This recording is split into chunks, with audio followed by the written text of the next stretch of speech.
Very good morning, students. Welcome back to IoT subject. Today we'll see the next part of module 1 and last part, that is message communication protocol. Last class we already discussed about web communication protocol. There are two types of web communication protocol. One is COAP, that is constrained application protocol, and another one is lightweight machine to machine communication protocol. Today we'll see the message communication protocol for connected devices.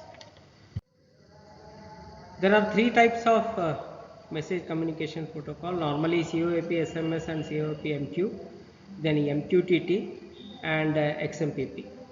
So COAP SMS, that is constrained application protocol for short message services. As we know, M2M or IoT devices uses SMS quite frequently. We know SMS is identified as transport protocol for transmission of small data. Why it is called small data? Because it carries only 160 character. That's why the name short message services. And second one is COAP MQ. It is a message queuing protocol. So these are the brief, just introduction about COAP, SMS and MQ. Coming to the very important protocol of message communication is MQTT protocol, that is message queuing telemetry transport protocol. It is a open source protocol for machine to machine connectivity or IoT connectivity. The term telemetry means measuring and sending values to the web objects. Okay, so looking at the diagram, this diagram shows it's a messages interchange between M2M or IoT device objects, which are nothing but the publisher and subscriber, and web objects through MQTT broker. Here MQTT broker is very important. Okay, so it has got very important functions also, because it will act as a bridge between M2M or IoT objects with the web objects. Okay, so here looking at the real practical diagram, we have two important things as far as client and MQTT broker is concerned. One is subscribe, another one is publisher. So publisher in the sense message sender at the device domain. See the arrow mark, always publish. So I just always publish. Okay, so always publish is moving from this end to this end. That's why message sender at the device domain. Whereas subscriber message receiver at the device domain. So this is from this end to this end. So always from MQTT broker to the client. See the arrow mark. So there are important publisher and subscriber. So a publisher is nothing but message sender at the device domain. It is a sender. Subscriber is nothing but the message receiver. For example, weather monitoring system. So the publisher is nothing but the server. It will send the the values to the clients. So it's a sender. Subscriber in the sense user who will get the the message. So these are very important thing in this MQTT broker, subscriber and publisher and subscriber. Now look at functions carried by the MQTT broker. It functions as a server node capable of storing messages from publishers and forwarding them to the subscribing clients. So it has got storage capacity. Whenever the message comes from publisher, it will store and send it to the subscriber, that is to the client. This is the first main functions. Then it receives topics from the publisher. Examples of topics are measured information, ambient light conditions, traffic density, then nearby parking space availability, waste container status, all these. Then it performs a store and forward functions, as I told, store and forward functions from the publisher to the subscriber. And it receives a subscription from clients on the topics, matches the subscription and publication in order to route messages to right endpoints.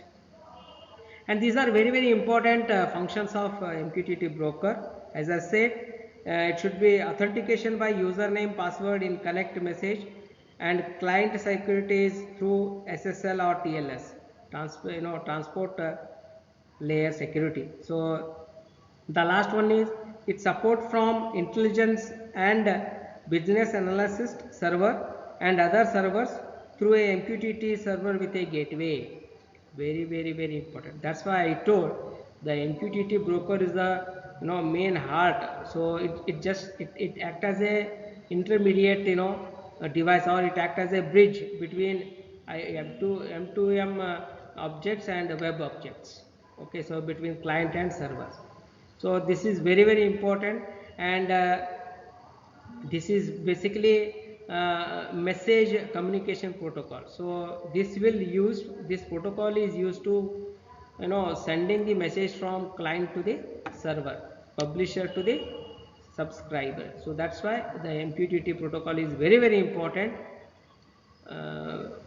from IoT architecture point of view. Okay, so this is the first one. Then second important thing is the extensible messaging and presence protocol. The extensible messaging and presence protocol, XMPP. This is also asked many times in the examination. It is a XML is a open source. It based on the XML, right? So markup language, and here this will shows XMPP is an XML based specification for messaging and presence protocol. It acts as an instant message or instant messaging. So very very important. And here it uses two important extensible service, XSF, that is XMPP standard foundation, and XFs, XMPP extension protocols, XCP. So that is XMPP extension protocol. So many times it is used. Again, here there are a lot of functions. Before that, we should see again the practical way of putting the diagram, real-time application diagram. So here how the XMPP server and XMPP clients are communicate to each other, and they just see both the direction. It is possible from client to server and server to server and server to client. Okay, again it is act as a very important things, and there are so many functions. There are so many functions of extensible messaging and presence protocol. So let's see features of XMPP protocol. XMPP uses a XML, that is markup language. Then XML elements are sent in the open-ended stream within the tag. Then three basic types of XMPP stanzas are message, presence, IQ. IQ is nothing but information query, request response. So these are the very very important three basic types of XMPP stanzas. Then extensibility to constrained environment messaging and presence protocol, as well as IP network messaging. So this is mainly designed for constrained IoT devices, because in order to send the message, right, so we go for XMPP protocol. Then extensibility of request response, that is client server architecture, to IQ, information query, pub sub messaging, that is publisher subscriber messaging, chat room, MUC messaging, and decentralized XMPP server. And again here we have to look the different functions. That is, binary data is first encoded using base 64 and then transmitted in band. Therefore the file first transmits out of band between nodes on messages. No end-to-end encryption, right? This is also important function, no end-to-end encryption. Higher overhead being text based in place of binary implementation. No support for QoS like MQTT does. So there is no quality of service support as MQTT. MQTT is the very important protocol for messaging. So it just provide the some QoS parameters, but there is no guarantee that QoS parameter is supported by the XMPP. So these are the some important things we can go for the XMPP.